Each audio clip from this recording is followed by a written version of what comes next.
Bio chapter 4 उत्सर्जन। वस्तुनिष्ठ प्रश्न। पहला क्वेश्चन, कृत्रिम वृक्क में किन अपशिष्ट उत्पादों को रुधिर में अपवहन द्वारा पृथक करता है? यानी मनुष्य के द्वारा जो कृत्रिम वृक्क बनाया गया है वो शरीर से किन अपशिष्ट उत्पादों को रुधिर में से पृथक यानी अलग करता है? तो कार्बन तो करेगा नहीं, ऑक्सीजन तो करेगा नहीं, तो इसमें से होगा करेक्ट आंसर ए नाइट्रोजन। अब क्वेश्चन नंबर 2, मनुष्य में वृक्क एक तंत्र भाग है जो उत्सर्जन है। मनुष्य में जो किडनी है वो क्या कार्य करता है? तो वो उत्सर्जन का काम करता है। क्वेश्चन नंबर 3,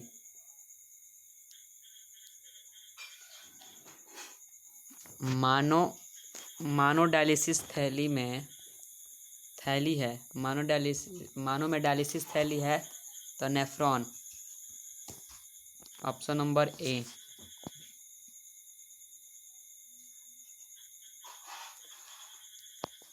क्वेश्चन नंबर 4, निम्न में कौन उत्सर्जी अंग नहीं है? निम्न में उत्सर्जी अंग नहीं है तो वृक्क तो होगा नहीं, आँख नहीं होगा तो उत्सर्जी निम्न में कौन उत्सर्जी अंग है तो वृक्क होगा। क्वेश्चन नंबर 5, सजीवों में जीवधारियों द्वारा किस प्रकार का नाइट्रोजनी पदार्थ का उत्सर्जन होता है? तो अमोनिया भी होता है, यूरिक एसिड होता है और यूरिया भी होता है। इसका ऑप्शन होगा सभी, क्योंकि अमोनिया जो होता है जलीय जीव उत्सर्जन करते हैं और यूरिक अम्ल पक्षी होता है और यूरिया जो होता है मनुष्य। ठीक, ऑप्शन नंबर डी तीनों। क्वेश्चन नंबर 6, मनुष्य में वृक्क किससे संबंधित है? मनुष्य में जो वृक्क है वो किससे संबंधित है? तो उत्सर्जन से। क्वेश्चन नंबर 7, निम्न में कौन वृक्क की रचनात्मक एवं क्रियात्मक इकाई है? तो नेफ्रॉन है। आगे नेक्स्ट क्वेश्चन,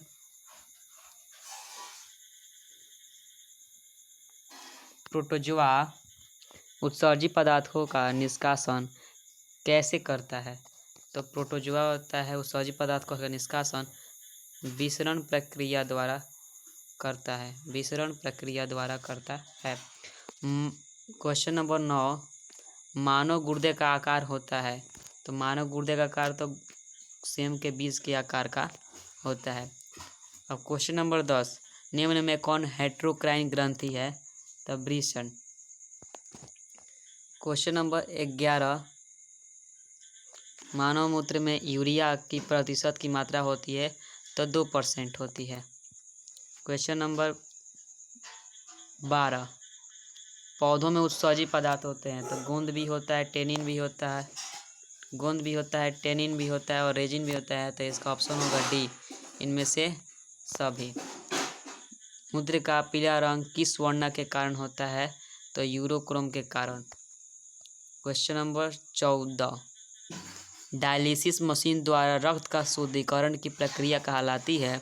तो हीमोडायलिसिस कहलाता है।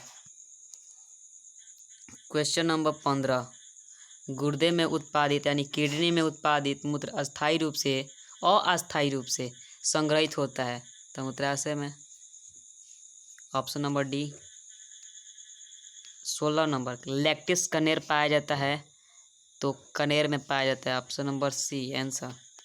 17, वृक्क सहायता प्रदान करता है, माने वृक्क हमारे शरीर में क्या करता है? तो उत्सर्जन करता है। क्वेश्चन नंबर 18, निम्नलिखित में कौन मनुष्य का एक उत्सर्जी अंग नहीं है? माने मानव शरीर में कौन ऐसा अंग है जो उत्सर्जन नहीं करता है? फेफड़ा करता है, वृक्क भी करता है, त्वचा भी करता है। फेफड़ा जो है बलगम को उत्सर्जन करता है, वृक्क यूरिया का, त्वचा पसीना का। तो इसका सही आंसर अग्नाशय होगा। क्वेश्चन नंबर 19, यूरिया रक्त में कहाँ से प्रवेश करता है? यूरिया जो है रक्त में यकृत से प्रवेश करता है, क्योंकि हमारे शरीर में अमोनिया का निर्माण होता है। और अमोनिया जो होता है जटिल कम होता है लेकिन हानिकारक ज़्यादा होता है, इसलिए लीवर जो होता है उसको यूरिया में चेंज कर देता है। यही से लीवर से ही रुधिर में प्रवेश करता है यूरिया। अब क्वेश्चन नंबर 20, ग्लूकोज का पुनर्अवशोषण कहाँ होता है? तो पीसीटी में, इसे बोलते हैं चयनात्मक पुनर्अवशोषण।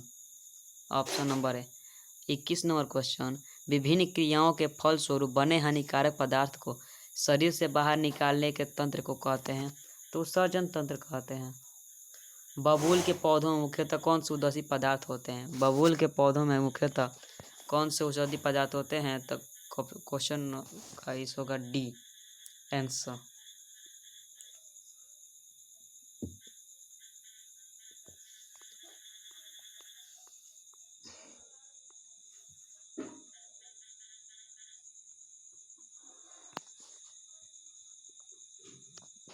बस ऑब्जेक्टिव कंप्लीट।